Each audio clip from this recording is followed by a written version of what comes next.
Hello दोस्तों, मेरा नाम है नितिन और आप सुन रहे हैं दास्तान खौफ। तो चलिए शुरू करते हैं।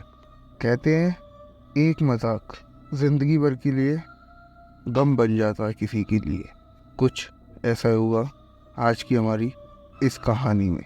मेरा नाम फिरोज है।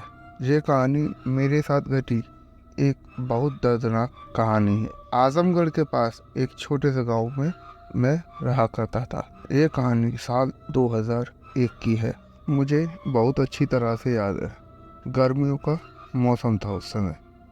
मैं और मेरा बड़ा भाई खेतों पर जाया करते थे। रोज हम सुबह ही खेतों के लिए निकल जाया करते थे और शाम को वापस आया करते थे। ऐसे ही एक दिन शाम को वापस आते समय हम लेट हो जाते हैं। रात के तकरीबन 9:30 बज चुके थे वापस आते समय। जिस रास्ते से हम वापस आया करते थे उस रास्ते पर एक पुराना कुआं था।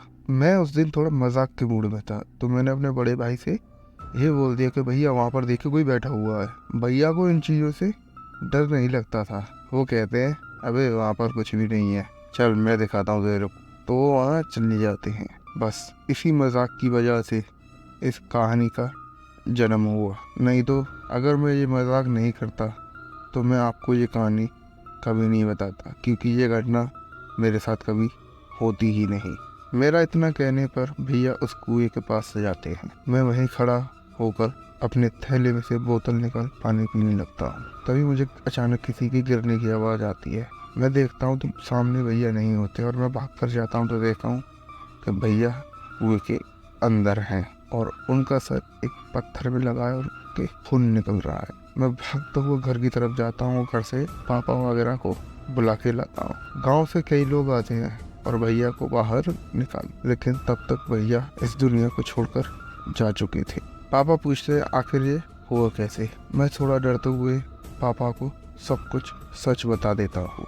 तब जाकर पापा एक तांत्रिक के पास जाते हैं।